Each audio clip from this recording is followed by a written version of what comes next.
You're welcome with Chael Sonnen. So, guys, I get a call last night from Brett Okamoto from ESPN.com, and he's got a thing he does. It's like a weekly deal. He asks somebody 5 questions. I was the guy this week. He asked me 5 questions. Well, one of them was about a football player.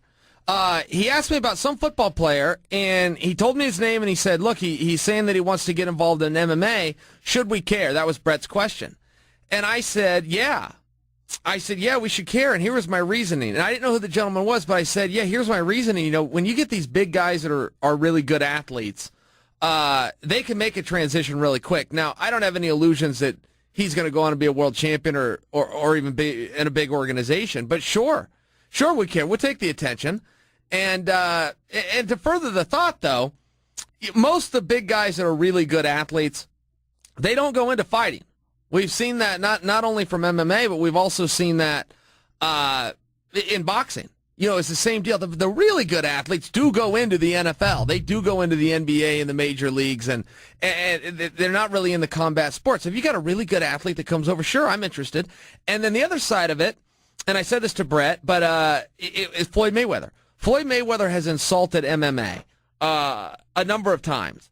One of the insults he gave is he said, you know, a guy can come into MMA and become champion after a couple of years. He could never do that in boxing. You know, boxing is so elite. It's a sweet science. It takes a lifetime of work. And in MMA, it just goes to show you, you know, the lower class of athlete and the lower class of skill set that a guy could become champion so quickly. And I think he was talking about Lesnar specifically. But the point is, he was attempting to insult MMA. However, so of course we get defensive because he's insulting. However, it doesn't make Floyd wrong. Floyd is actually right about that. He is actually right with all the variables in MMA, with all the openness and wide open contact ability, the limited amount of rules. He is right. And historically, that does lean towards him as well. I come from a wrestling background. It's the same thing as boxing. You could not just step in 2 years and become the champion. No chance. And you couldn't do it in boxing. It's never happened. It has happened in MMA, so it doesn't make Floyd wrong. Now, after I do this interview with Brett Okamoto, I go to bed. I get up this morning. I read an interview. Joel, help me out with this, because Jay Glazer weighed in on this. And when Jay Glazer gives his opinion on anything, it carries weight with me. Jay knows MMA inside and out. He's a coach. He's a trainer. He owns his own gym, and he knows NFL inside and out. Jay Glazer did not like the idea. What's the guy's name? Start with that. Greg Hardy. Okay, now Jay Glazer, I'll say this final piece. You tell me what I'm missing here. But Jay Glazer, apparently Greg Hardy has a domestic violence background. I believe he was even charged with it. I don't think I'm spreading a rumor about the guy. I believe he has an actual rap sheet on domestic violence, which is where Jay Glazer said, Am I right? So here's what I got. All right, first let me tell you about Greg Hardy. He's an animal. Okay, he's built like a mountain. He's fast. He's strong. He's everything an athlete wants to be in any sport, especially the NFL.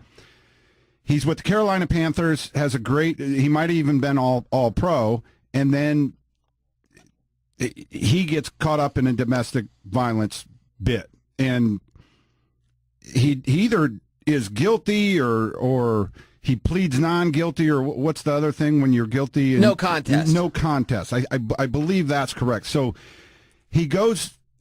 So he Carolina, did it. He did it. Is that fair? I don't want to speculate. Is it public that he did this? I don't want to say that. In a court of law. Okay. No, I do not want to say that. I mean, all right. So Carolina releases him. They release a stud, and the only team that will pick him up is the Dallas Cowboys. So he goes to Dallas. He when he plays great, but it sounds like he's not a very good teammate as well. Okay. So he's not a good. I don't know the cat, but it sounds like he's not a very good person, and he's not a very good teammate. But he can play. Oh yeah. All right. He can play, and he's a monster. So the word comes out a couple days ago that he's going to try MMA.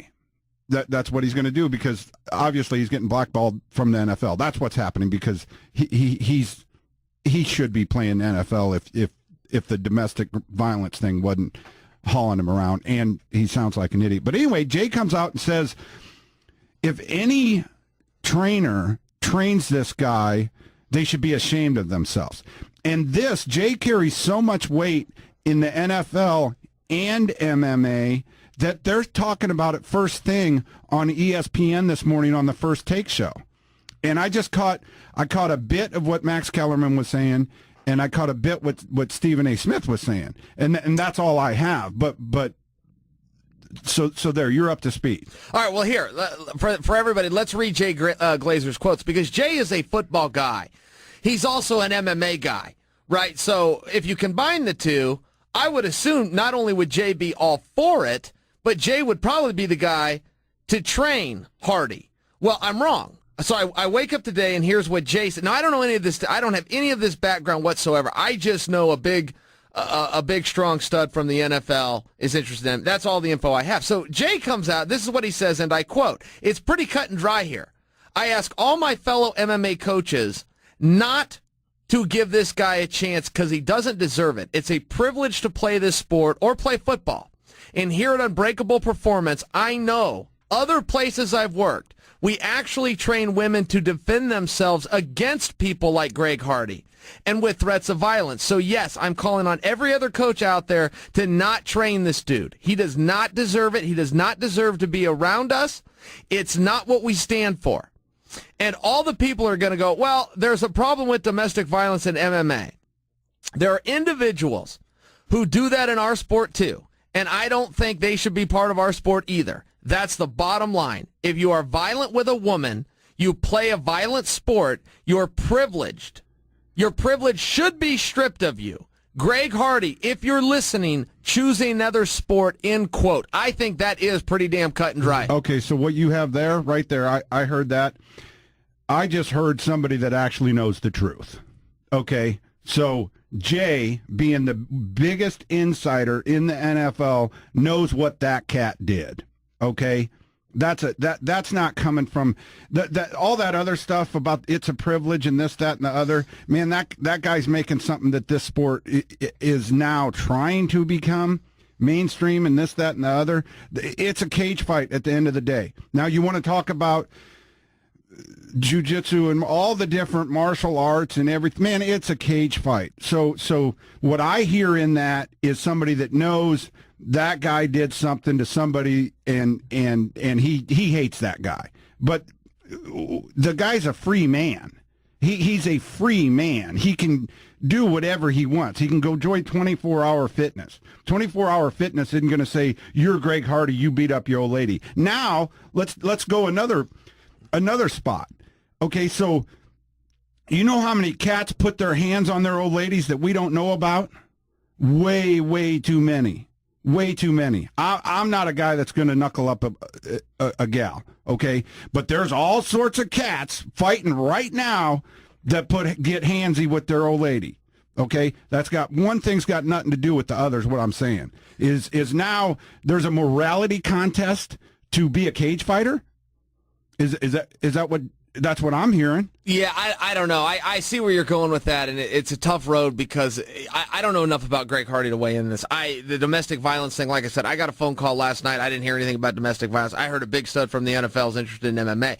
But when Jay Glazer comes out and says that, Jay Glazer, a likely suspect to be this guy's trainer. And I didn't even know Jay Glazer was a trainer. Yeah, and he says, no, I'm off the board, and I hope other people are too. It kind of makes me think, well, we're on a slippery slope. We better look into this guy because, to your point, though, if he doesn't have charges against him, or even if he did and he paid his debt, I mean, that is how society works. If he paid some debt, then he is free, and if he wants to pursue a sport, even cage fighting, and yes, I do hear the moral police coming out and going, how can you put that guy in your organization? Man, it's a cage fight. If he can get licensed, he can go do it. I hear what you're saying on that. Yeah, and another thing but is... But maybe he's not. Is he not a free guy? Is he on some kind of a probation? Is there... I don't... Do you know enough about that? Well, I know about probation. But do you know if he's on it? I believe he's not. I'm 90% sure I believe he's eligible. Not. So, well, and another thing is, MMA has a way of the reason NFL players don't go to fighting is because they've been a superstar. They're the toughest guy in the world until they get in a fist fight with somebody that knows how to fist fight. So, yeah, Greg Hardy, go find a gym, and as soon as you want to fight somebody, there's all sorts of people that'll fight you. right now, today, to tomorrow. So if you can ball, you can ball. Hey, how do they figure that out in an NFL locker room? Because there's always the enforcer. There's always the tough guy in every locker room. But he never has to prove it, right? Like some guy just steps in and proclaims himself the toughest, and the rest, I mean, what do they see? They see him on the bench press or something? Like, how does that work? Reese would be the authority on this, because he broke it down one day. He said, there's a whole bunch, there's a different world for people that know how to fight and people that don't. So generally, if you're the biggest and strongest, I think they assume you can fight. Or if you've stole on somebody before, the first, if you got two people that don't know how to fight, the toughest guy is usually the guy that throws a punch first. And so I don't know how they figure that out. I was just at an event here in Portland 2 weeks ago. It was a fundraiser, the Maurice Lucas Foundation. And Maurice Lucas is known as one of the greatest he played right here in Portland. He's a trailblazer. Rest his soul. But he's known as one of the greatest enforcers in the history of the league. And they even said he wasn't a great player, but he could go out and he could protect everybody else so they could play. He could protect his teammates. He could stop them. Maurice was a pretty good player. I'm telling you what they said at the event. His own son stood up and talked about his dad. And apparently his dad had a hell of a place in basketball history, and he was known as an enforcer, and his teammates loved him because he would even tell them straight up, you go out and play tonight. I will worry about everything else, the fouls and all the stuff that goes on. But I was scratching my head sitting there going, well, how did that become so? Like, what exactly can you do on it? I mean, if you bump a guy in basketball, it's a foul. Like, what exactly can you do that makes you... Let me tell you what you can do. An enforcer. So there's a superstar on every team, okay? So you need somebody on that team that if he comes and roughs up your superstar, he's going to have to pay the price. And Maurice Lucas would make a cat pay that price. How? That's what I'm saying. What can you do there's something in basketball called the lane. Okay, it's by the basket itself. So if you touched up the superstar, and who was the superstar of that team? Man, I'm losing it. But if you touched up the superstar, and you came into the lane, you were getting hit by Mo, and he would do it in a way that wouldn't get him kicked out of the game, but would hurt you. That is what an enforcer does. Yeah, and I'm still not tracking on this. I wish that I knew. So my uncle won 2 NBA championships, and he won an Olympic gold medal in basketball. My uncle says when he looks back at his career that the one thing he wished he would have done more of was lift more weights. And I said, well, why? What would the weights do? And he said, well, you get in there and you got guys trying to block in. You got to get around them. I just wish I would have been a little stronger so I could have, got them off me. And this is coming from a 2-time world champion and a guy with an Olympic gold medal. So it carries some weight, but I didn't understand it when he said it. I don't understand it now. I didn't understand it with Maurice Lucas because I'm looking at the game and going, it is so anti-contact. Have you ever played it? Yeah, I played some basketball. And it's fun. I mean, I'm talking about street ball and stuff, but it's fun. It's a ton of fun. But to my point, and it's a fair point, it is a zero contact game to the point that they'll call you, and if they call you X amount of times, they'll throw your ass right out of the game. There's all sorts of stuff, and I'm just wondering how you become the tough guy on the court. Hockey. I'll use hockey as an example. Hockey always has an enforcer, but I get that one. He'll come in out of nowhere. He'll check your ass. I mean, the stuff they let go in hockey, particularly a decade ago, hockey's actually kind of straightened out now, too, because people have complained and gone, hey, that's assault. There was even a guy charged. He hit a guy with a stick, and the guy fell down and got hurt. It was a very serious situation. So I get it in hockey. I've never known, how do you know who the tough guy is in the football locker room, and how do you know, to my point on Maurice Lucas, how do you know? And everybody backs Maurice to this day that he is the enforcer of the league. If you're an enforcer, that's the guy you copy, that's the guy you don't want to cross, that's all of these different things. And I'm just wondering, how do you know?